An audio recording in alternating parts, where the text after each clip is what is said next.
আশা করি তোমরা সব ভালোই আছো। আমি অনেক ভালো আছি। এখন দেখো কটা বাজে, আমার বোন আবদার করছে যে আমি এখন তেঁতুল খাবো।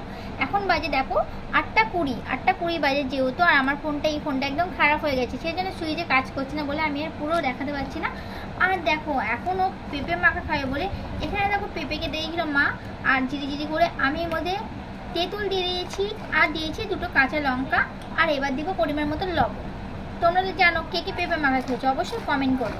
আমার কিন্তু পেঁপে মাখা সেই ভালো লাগে, কিন্তু অপারেশন হওয়ার পর আমি আর পেঁপে মাখা অতটা ভালোবাসি না, তেঁতুলের দিকে অতটা লোভ করি না।